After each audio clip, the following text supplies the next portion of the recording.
आज हम आपको past perfect and continuous sentence के नेगेटिव सेंटेंस समझाने जा रहे हैं। नेगेटिव का मतलब होता है नेगेटिव निषेधात्मक वाक्य जिसमें नहीं लगा होता है। अब देखिए इसमें हेल्पिंग वर्ब तो सेम वही जो मैंने आपको पिछली वीडियो में बताई थी।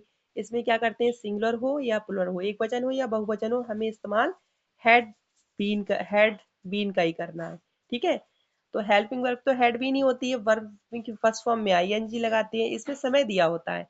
अगर आपका समय निश्चित है तो आप क्या करेंगे, सिंस लगाएंगे, अनिश्चित है तो फॉर लगाएंगे। बस इतना समझ लेना है।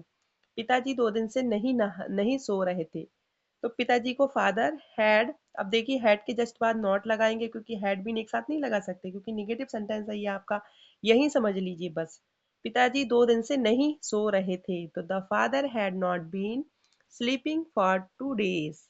इसी तरह से अगला सेंटेंस देखिए, बच्चे कई दिनों से शोर नहीं मचा रहे थे, तो हम क्या लिखेंगे, द चिल्ड्रन, हैड के बाद एकदम बीन नहीं लगाएंगे बल्कि क्या बीच में नॉट लगाएंगे। The children had not been making a noise for many days.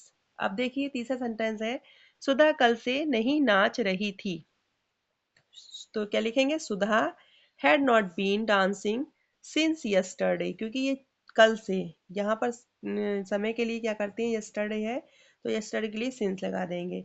यह लड़का 2 बजे से नदी में नहीं तैर रहा था, तो हम लिखेंगे this boy had not been swimming in the river since 2 o'clock। जब कभी भी 2 बजे की बात आए तो वहां पर हम क्या करेंगे, जहां जहां कहीं भी 2 बजे की बात आए वहां पर हम सिंस लगाएंगे, क्योंकि बजे के लिए हम क्या करते हैं, सिंस लगाते हैं, और घंटे के लिए हम फार लगाते हैं। हमेशा याद रखना इस बात का। कुछ रूल्स हैं, नियम है जो आप समझ लेंगे अच्छे से आ जाएंगे सेंटेंस समझ में। अनुवाद के इसके कुछ नियम है, जैसा कि आपको पहले ही बता चुकी हूँ। निषेधात्मक वाक्यों के लिए नहीं लगाते हैं, और नहीं का इस्तेमाल क्या करते हैं, हम हैड बीन के बीच में करते हैं। तो देखिए पास्ट परफेक्ट कंटिन्यूअस टेंस के निगेटिव वाक्यों का अनुवाद करते समय हैड के बाद तथा बीन से पहले नॉट लगाते हैं, तथा इसके बाद क्रिया वर्ब की प्रथम अवस्था फर्स्ट फॉर्म में आईएनजी लगाते हैं। अब इसकी कुछ एक्सरसाइज है जो देख लीजिए। निम्नलिखित वाक्यों का अंग्रेजी अनुवाद करो। जैसे लिखा है, वे 3 दिन से खाना नहीं खा रहे थे। अब देखिए जहां कहीं भी दिन की बात आएगी तो आप क्या करोगे, वहां पर क्या लगाओगे, फॉर लगाओगे। अब क्या पता कौन से वो 4 दिन हैं जिन जिन दिनों से वो 3 दिन से खाना नहीं खा रहे थे, तो क्या लिखेंगे, they had not been eating the food for 3 days।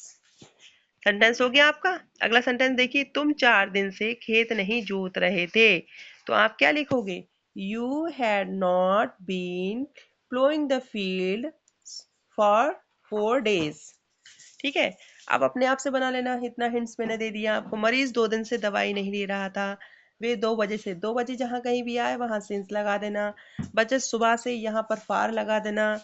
मैं कल से टेलीविजन नहीं देख रहा था, वह कई महीनों से कठिन परिश्रम नहीं कर रहे थे, कठिन परिश्रम को क्या कहते हैं, हार्ड वर्किंग। वह बहुत दिनों से मिठाई नहीं खरीद रहा था, खरीदने को क्या बोलते हैं, बाइंग।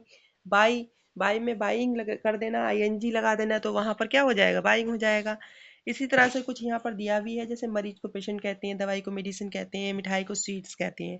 अब हम कुछ इंग्लिश के जो सेंटेंस हैं उनको देख लेते हैं, इनकी हिंदी बनाने की कोशिश करेंगे।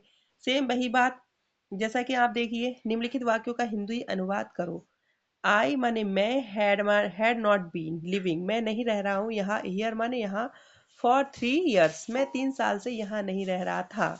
अगला सेंटेंस देखेंगे हम, you had not been working properly for 3 days, तुम जो है 3 दिन से प्रॉपरली माने नियम से काम नहीं कर रहे थे।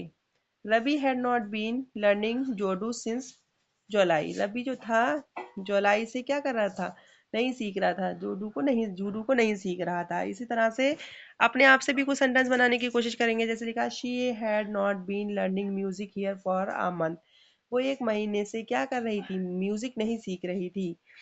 ही had not been hearing for few days, तुम क्या कर रहे, वह जो था कुछ दिनों से क्या कर रहा था, नहीं सुन रहा था।